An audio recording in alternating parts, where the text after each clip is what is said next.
menjawab pertanyaan, kerjakan pertanyaan ini sebagai tugas dengan bimbingan guru atau orang tuamu ya. Ayah bunda, dari tayangan hari ini anak akan dapat mengembangkan kompetensi literasi, yaitu mengenali dan menyajikan cerita tentang kegiatan dan perayaan unik di kota daerahnya. Adik-adik, hari ini kita akan mengenal salah satu warisan budaya Indonesia, yaitu lompat batu. Lompat batu adalah olahraga tradisional suku Nias. Seperti apa ya olahraga tradisional yang kini sudah mendunia tersebut? Yuk kita belajar bersama. Dulu ketika Nias terkoyak perang, banyak desa yang dikelilingi pagar tinggi agar tidak mudah diserang musuh. Tetapi para petarung tak kalah taktik. Mereka nekat melompati pagar batu setinggi 2 meter.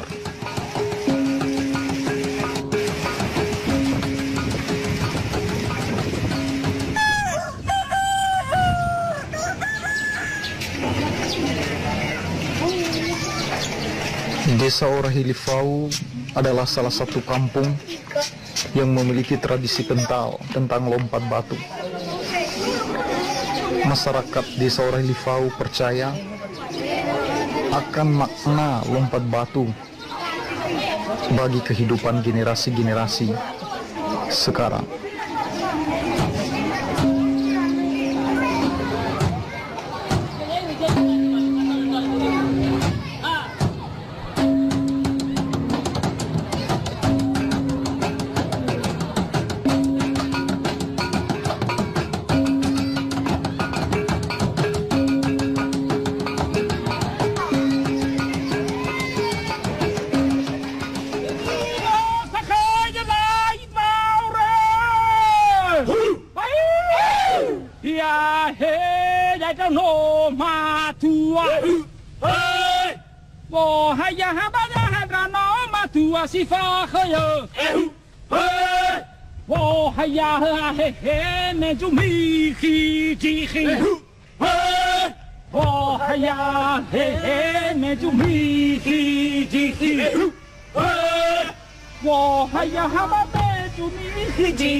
Sepertinya saya tidak bisa melompatinya.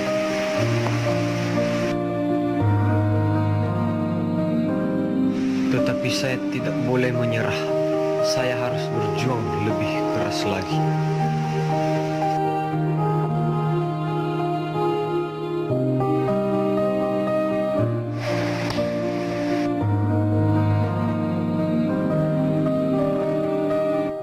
Saya harus bisa melompati ini. Harus bisa. Harus bisa.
hayya habana hadrano matua sifakhaya. Wo hayya he he nejumi khi. Saatnya saya buktikan kepada dunia, saya adalah laki-laki Nias sejati.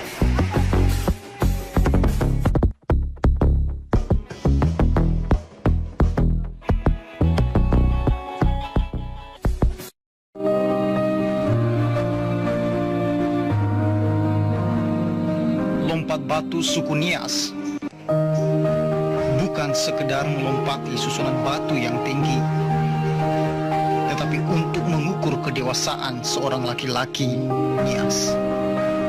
Ini tentang tanggung jawab. Ini tentang proses.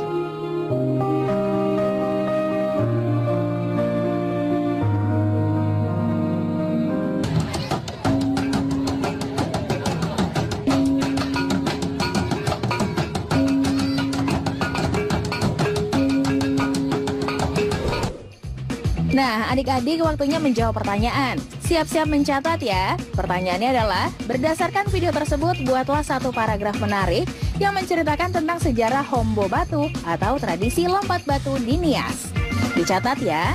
Berdasarkan video tersebut, buatlah satu paragraf menarik yang menceritakan tentang sejarah Hombo Batu atau tradisi lompat batu di Nias. Jawablah pertanyaan tadi sebagai tugas dan kerjakan dengan bimbingan orang tua atau gurumu ya.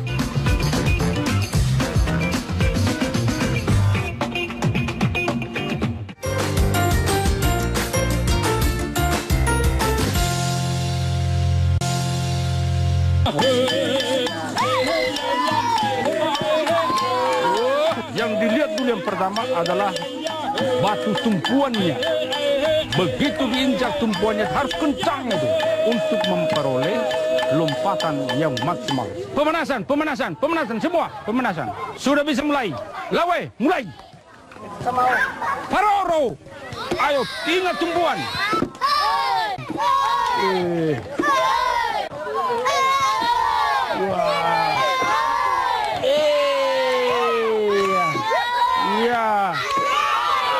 Bagus. Rupanya ada juga yang tidak lewat. Tapi jangan patah semangat. Yang penting melompat. Oh, pakai ini kain. Sina ya gua ada main lewat. Na rugi bah. Abu leg, mai bot karena gelau. Ya, mundur. Faroro mulai.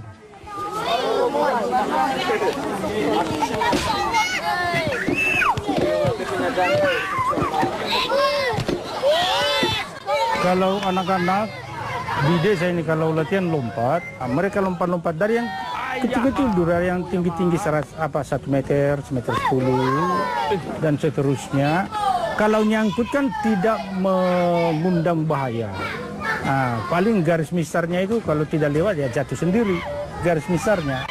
Kalau saya pulang sekolah, saya main di sini sambil latihan loncat juga di sini. Kalau sudah bisa kita loncati lompat batu yang aslinya, yang namanya Hombo Batu. Terus. Nanti kalau udah mulai agak besar, SMP, SD kelas 6, mulai melompat itu ya. Pagar rumah adat Nipolsara itu, rumah adat besar. Yang sebenarnya itu bukan dibuat itu khusus untuk melompat anak-anak, bukan. Tetapi hanya karena perkembangan keadaan, akhirnya udah kita jadikan aja sebagai tempatnya lompat anak-anak. Kalau saya lihat, dibanding dengan era 60-an, 70-an, itu jelas berkurang.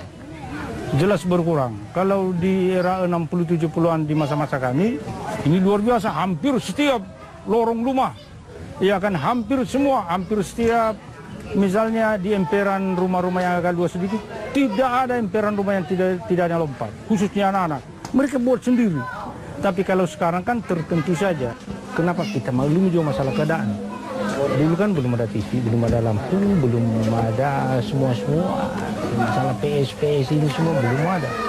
Ini yang saya bangkitkan mulai tahun 90-an. Saya coba buat sendiri. Kita buat sendiri untuk latihan anak-anak ini. Ini akan hilang ini nanti. Kalau khusus untuk itu, boleh saya bilang perhatian Pemda. Tidak ada.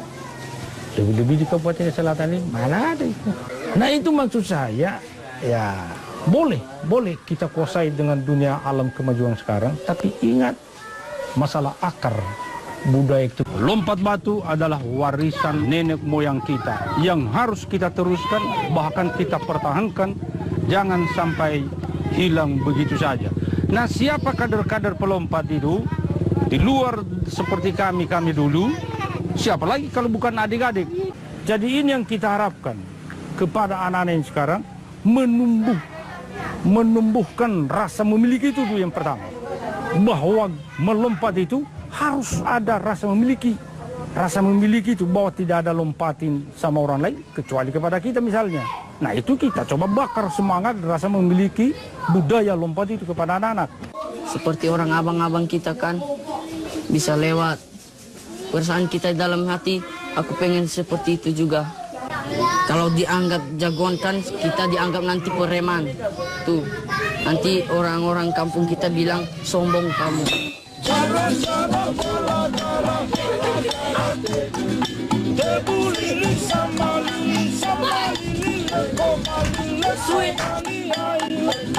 Yang pernah dikatakan Pak Hika Menau, kalau mau lakukan suatu lompat batu itu jangan pemikirannya yang enggak, terfokus dengan lompat batu dan tumpuan. Nah, mantap. Saya coba, waktu saya loncat batu, pemikiran melayang, mikir sana sini, apalagi kalau banyak cewek-cewek, ya kan? Ya, pemikiran udah kan itu pemikiran nanti cewek-cewek berfoto bareng. Sehingga pas saya loncat batu nggak lewat, gagal, sangkut di atas berdiri. Kalau melompat itu harus begini, dia kan begini. Ini sabitnya kan harus begini, menerjang, menyepa, harus begitu. Jangan kayak kodok melompat. Sudah kayak asal kayak kodok itu namanya. Boleh saja hanya sekali ini. Sekali Latihan langsung. Coba seperti saya kan tahun 80. Kalau tahun 80, walaupun sudah sering melompat, tapi di Gunung Soli, di SMA. Iya kan, lompat tinggi tadi. Begitu saya latih, langsung lewat. Jadi kalau saya melompat, begitu mereka kawan-kawan, kayak monyet, katakan. Wah ini lucu nih, hanya karena ada keberanian, nggak ada rasa malu. Saya ini kan sudah biasa orang mau mulai dari SD itu. Biarin aja itu semua, yang penting melompat. Oh bukan tebal, ini di tebalnya ini dari sini ke sini ini ya, 60 itu. 60. 60, ada semeter 20 sekarang. Itu biasanya kalau mau lompat sendiri ada ritual tertentu apa? Oh tidak, perlu dulu kita tahu bahwa apa fungsinya, apa gunanya lompat batu ini. Ini sengaja dituang oleh leluhur kita sebagai tolok ukur kepada kaum pria yang ada di desa-desa ini untuk disiapkan menjadi pemuda tangkas, pemuda yang perkasa untuk dikirim menjadi patriot di medan perjuangan. Itu kita harus paham. Tapi jangan kira bahwa yang bisa ke medan perang hanya pelompat batu. Tidak. Itu kan yang saya bilang hanya salah satu tolok ukur. Iya kan? Nah bagaimana juga ketangkasan yang memainkan perisainya, pedangnya, tombaknya, itu kan semua. Kalau sekarang ini ya lompat batu itu dijadikan salah satu kegiatan para pemuda untuk dijadikan sebagai hobi atau olahragawan. Ya walaupun pada dasarnya istilahnya sampai sekarang ini sudah menjadi boleh kita bilang ketertarikan para wisatawan untuk melihat bagaimana lompat batu. Ini Bang, kalau ini satu kan. Berapa ya Bang?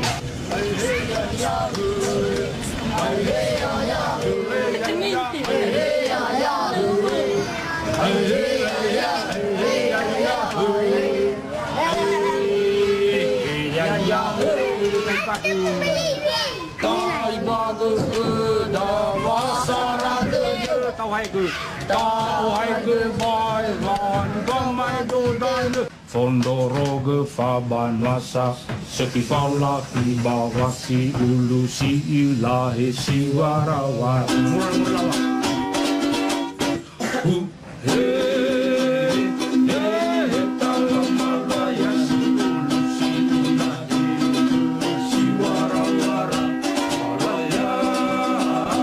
kalau budaya-budaya sudah hilang, jati diri kita itu sudah di mana?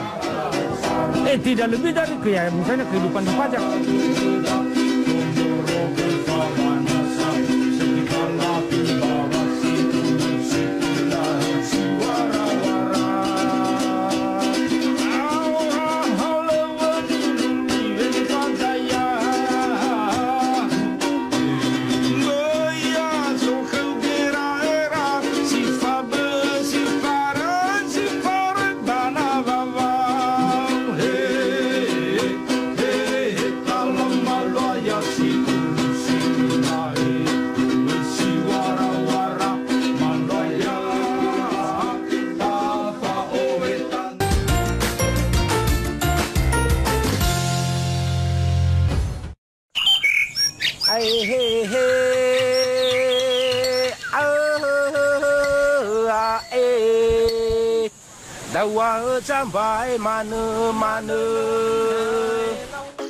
Suku Nias adalah salah satu suku asli Indonesia yang masih mempertahankan adat dan budayanya di era modern seperti sekarang.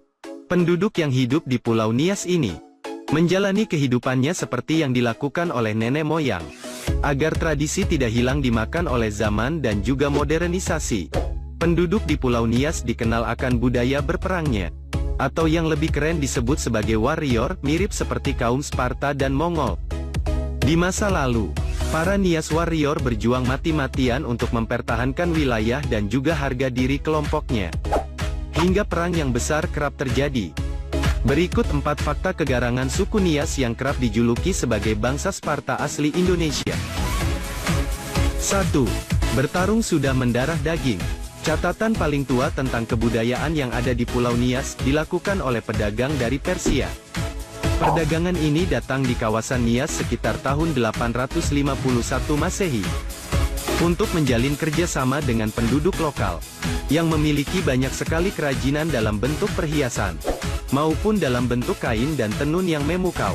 Pedagang dari Persia yang datang pada abad ke-9 ini mengatakan, bahwa penduduk di Nias sangat menjunjung tinggi budayanya. Mereka dikenal sangat kreatif meski dalam beberapa hal, suku Nias kuno dianggap agak mengerikan. Mereka memiliki kebudayaan mengayau atau berburu kepala manusia untuk keperluan ritual. Mereka melakukan perburuan itu dengan bertarung secara sengit. 2. Harga diri yang sangat tinggi melebihi apapun. Harga diri dari suku Nias di masa lalu sangatlah tinggi. Mereka akan melakukan pertarungan dengan sepenuh jiwa jika merasa dilecehkan. Di masa lalu, para marga atau desa di kawasan Pulau Nias kerap melakukan peperangan untuk mempertahankan wilayah, dan juga kehormatan dari suatu desa atau marga. Kebiasaan berperang yang dilakukan oleh masyarakat Nias kuno, sudah ada sejak ribuan tahun yang lalu. Bahkan sejak budaya megalitikum hadir 13.000 tahun yang lalu. Penduduk di Pulau Nias sudah terbiasa dengan hal-hal yang berkaitan dengan pertarungan. Budaya warrior di kawasan ini terus tumbuh hingga akhirnya lenyap perlahan-lahan. 3. Wilayah paling susah dijinakkan Belanda.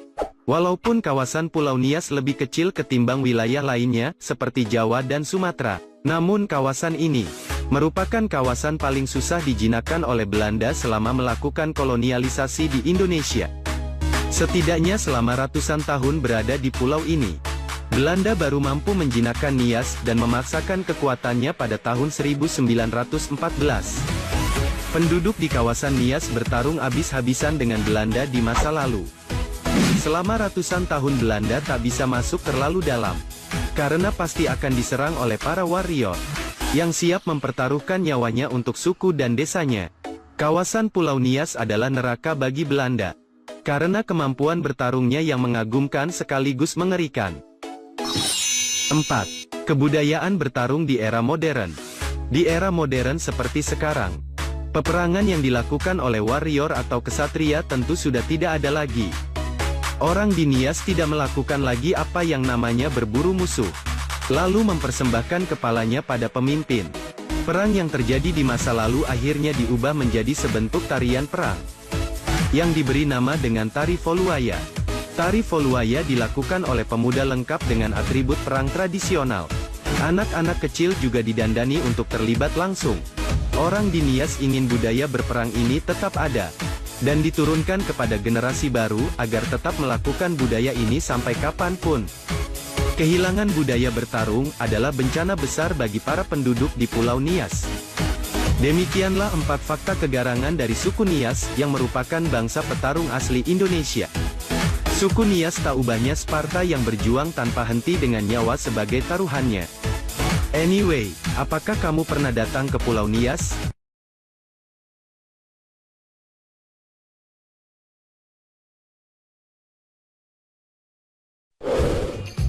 Nah adik-adik, waktunya menjawab pertanyaan. Siap-siap mencatat ya. Pertanyaannya adalah, bagaimana pendapatmu tentang suku Nias dan adat istiadatnya?